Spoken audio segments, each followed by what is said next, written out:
마지막 주제는 외환시장과 환율입니다. 국제경제 파트에 해당을 하고요. 환율이란 자국 화폐와 외국 화폐의 교환 비율을 얘기합니다. 예를 들어서 1달러를 우리나라의 1383원으로 교환할 수 있다. 이렇게 이해를 해주시면 되겠습니다. 외화의 수요란 외화가 국외로 나가는 것을 의미를 하는데요. 따라서 환율이 상승하면 수요량은 감소합니다. 공급은 외화가 국내로 들어오는 것을 의미합니다.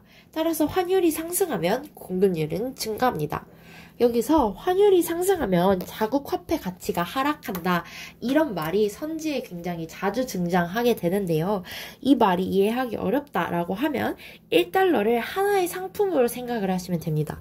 예를 들어서 예전에는 1달러를 1,000원에 구매를 할 수가 있었어요. 근데 지금 환율이 올라서 1달러를 2,000원에 구매를 할 수 있다라고 보는 것입니다. 같은 상품을 돈을 더 많이 주고 구매를 해야 되는 상황이 된 거예요. 그러면 그 돈의 가치가 하락했다라고 볼 수 있겠죠? 마찬가지로 환율이 상승하면 자국 화폐의 가치가 하락했다라고 봐주시면 됩니다. 두 번째, 환율 변동 원인입니다. 환율은 왜 변동할까요? 이것과 관련해서 세 가지 이유가 존재를 하는데요. 먼저 GDP와 환율입니다.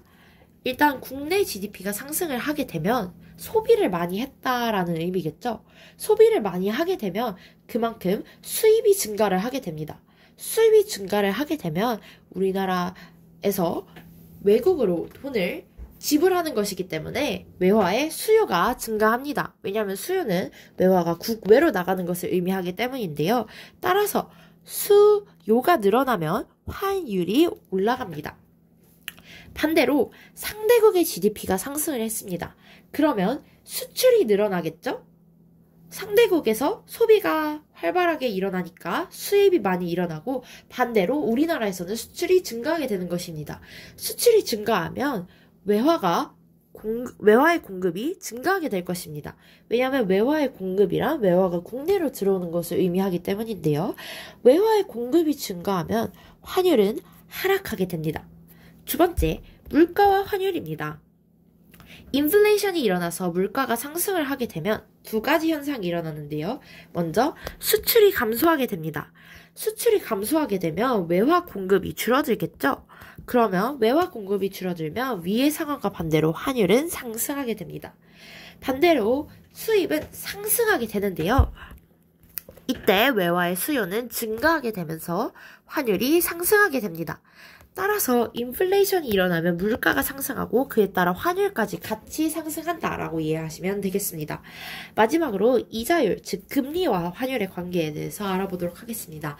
이자율이 상승을 하면 자금 유입이 생기게 되는데요. 자금 유입이 생기면 외화의 공급이 늘어난다. 즉 외화가 국내로 많이 들어온다라는 의미가 돼서 환율이 하락하게 됩니다. 마지막으로 환율 계산하기 문제입니다. 제가 드리는 팁은 수요 증가 혹은 공급이 감소하면 환율이 증가한다라는 것을 머릿속에 넣고 계산 문제를 해결해 나가시면 된다입니다. 이 문제는 국어 비문학을 풀 때도 도움이 많이 되는 배경 지식으로 작용하기 때문에 많은 분들이 알고 계시면 좋을 것 같습니다. 표는 T기에 T는 시기를 의미합니다. 각국의 외환시장에서 달러화에 대한 수요와 공급의 변화를 나타냅니다. 이에 대한 설명을 옳은 것은 단 우리나라와 일본 외환시장은 수요와 공급 법칙을 따른다 라고 얘기를 하고 있습니다. 이번에도 마찬가지로 문제를 푸는 것보다 좀 더 이 환율의 변화에 대해서 좀 집중을 해보도록 하겠습니다. 먼저 원달러 시장입니다. 원달러 시장을 먼저 보도록 할게요. 원달러 시장은 수요가 증가하고 공급이 감소했습니다. 그래프로 조금 그려서 설명을 해보자면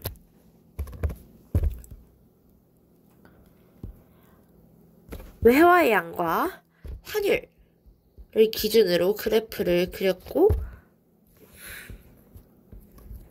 수요 그리고 공급이 되겠습니다. 수요는 증가를 했어요. 수요는 증가 그리고 공급은 감소를 했습니다. 공급 감소. 그렇게 되면 아까 처음에 환율보다 수요는 증가하고 공급은 감소한 현재 환율은 더 상승을 했을 것입니다. 따라서 환율 증가로 봐주시면 되겠고요.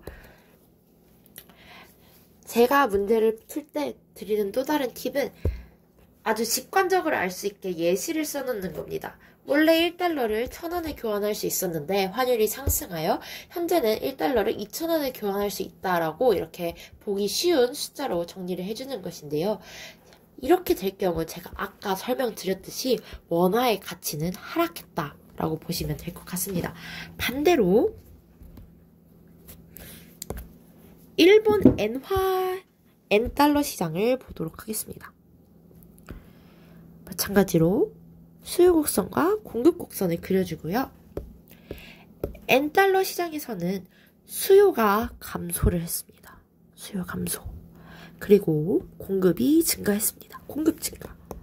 그러면 원래 환율은 이 지점이었는데 수요가 감소하고 공급이 증가하면서 기존 환율보다 환율이 감소를 하게 됩니다.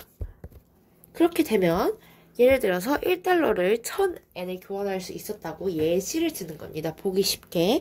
그러면 현재는 환율이 감소를 해서 1달러를 500엔에 교환할 수 있다라고 보고 들어가는 겁니다. 이렇게 되면 엔화 가치는 상대적으로 상승을 했겠죠.